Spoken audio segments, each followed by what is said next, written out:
una reforma parcial a la Constitución. Es el camino que ha franqueado la Corte Constitucional por propuesta del movimiento Ahora. Es necesario que el Consejo Nacional Electoral, luego del seguimiento de los pasos, entregue los formularios para la recolección de firmas.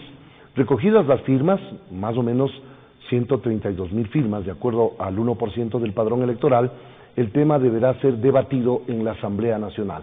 En esa cancha se jugará la reforma para eliminar el Consejo de Participación Ciudadana y Control Social. Está conmigo Jimena Peña, asambleísta del movimiento Alianza País, vocera de esa bancada. Jimena, bienvenida. El escenario está planteado. ¿Qué piensan ustedes sobre esta reforma, sobre este tema coyuntural que se discute ahora mismo con juicios políticos en ciernes? Bienvenida, buenos días. Muy buenos días, Wilson. Un saludo fraterno a todos los que nos siguen a través de este canal. En efecto, como usted ha mencionado, la Corte Constitucional ha dado un dictamen, hay un proceso que se está desarrollando, esto es en respuesta a una iniciativa ciudadana que se ha presentado y nos parece que pues debemos dejar que esta iniciativa siga su curso. A la par, la Asamblea Nacional tendrá que seguir debatiendo al interno con sus diferentes bancadas cuál sería la propuesta que se desarrollaría como propuesta propia de la Asamblea Nacional. ¿Ustedes consideran que se pueden licuar, para utilizar un término, las propuestas que vienen desde diferentes vertientes? Porque hay otra que están haciendo del comité para reinstitucionalizar al Ecuador. Ellos consideran que se debe, de cierta manera, eliminar el Consejo, pero pasar las atribuciones a una asamblea bicameral, es decir, crear una Cámara del Senado. Hay varios elementos que están en este instante en la discusión, Jimena. Así es, hay varias iniciativas, todas ellas absolutamente válidas. Yo creo que es fundamental, insisto, que desde la Asamblea Nacional también se puedan analizar estos temas. Recordará usted que hace unas semanas tuvimos una reunión con diferentes bancadas legislativas donde el consenso de la mayoría se orientaba hacia la revisión de las atribuciones del Consejo de Participación Ciudadana, no necesariamente su eliminación. Por tal motivo creo que la Asamblea, las bancadas deben volver a reunirse. Entiendo que se está construyendo ya una propuesta desde varias bancadas legislativas y creo que es fundamental que la Asamblea Nacional también pueda tener su propuesta, que pueda hacer su propia consulta a la Corte Constitucional. Recordará usted que el dictamen de la Corte que se acaba de dar establece el traslado de parte de las atribuciones del Consejo de Participación Ciudadana a la Asamblea Nacional.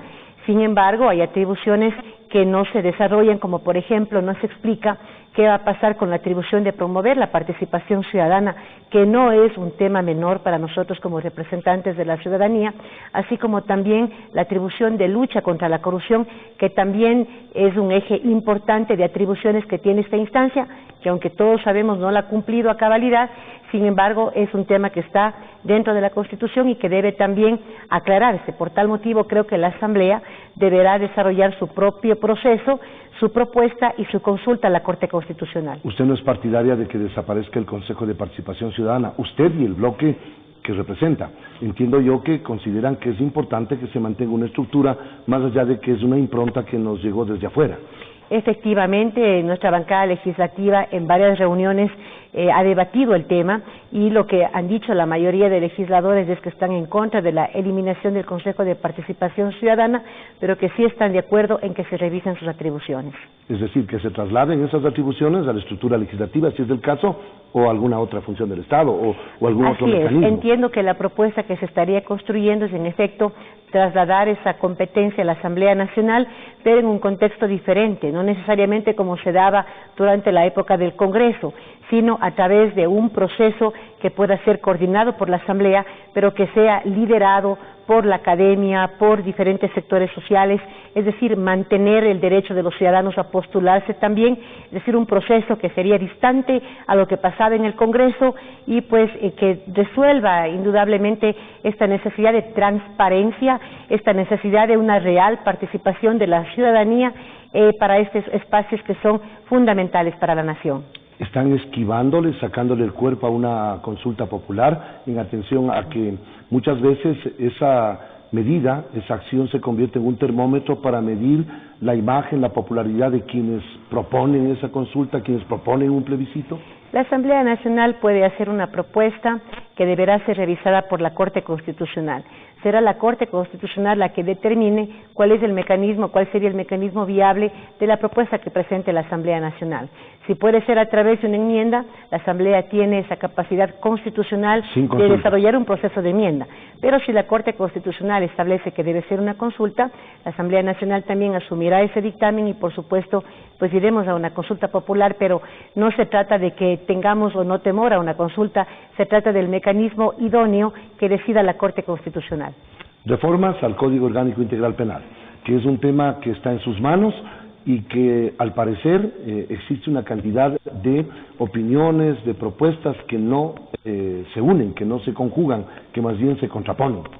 Realmente no, sabe que lo que sí hay es un proyecto de reforma bastante ambicioso que tiene varias aristas. Nosotros desde la Comisión de Justicia realmente lo que queremos es precisamente promover un debate integral. Usted preside la Comisión de Justicia. Así es, presido la Comisión de Justicia, pero este es un trabajo colectivo. De hecho, el procesamiento se va a desarrollar también con los miembros de la Comisión de Justicia y también con las diferentes bancadas legislativas para concretar los votos que requerimos para aprobar estas reformas. Pero yo quisiera contar a la ciudadanía que, por ejemplo, esta reforma plantea temas que van orientados hacia la protección a nuestros niños, niñas y adolescentes en contra de los delitos sexuales que lastimosamente están muy populares en nuestra sociedad. Este proyecto de reforma, por ejemplo, contempla temas de fortalecimiento para las penas contra delitos sexuales contra niños, niños y adolescentes. Se fortalecen las penas en algunos casos de 3 a 5 años, de 7 a 10 años, y cuando las víctimas son menores de 6 años, incluso de 10 a 13 años. Es decir, se fortalecen las penas. Queremos también tipificar la denuncia cuando profesionales de la educación y la salud, por ejemplo, pese a saber del cometimiento de este tipo de delitos, no han denunciado. En el Ecuador tenemos 7.000 casos de delitos de abuso sexual en instituciones educativas, lo que es sumamente grave. La Asamblea Nacional da respuesta entonces en este tema, por ejemplo, tipificando la obligatoriedad de denuncia. Aquellos que, siendo profesionales de la salud y educación, no conozcan este tipo de delitos o conociéndolos no los denuncien, tendrán una pena privativa de la libertad, por ejemplo, según plantea la reforma, de 2 a 6 meses, entre otros temas. Vamos nosotros en algún momento a descifrar una cantidad de elementos adicionales que contiene esta reforma. Muchas gracias por atender esta invitación, muy amable a Jimena Peña, ella es asambleísta del Movimiento Alianza País, vocera de esa bancada, y vamos a hacer una pausa a esta hora.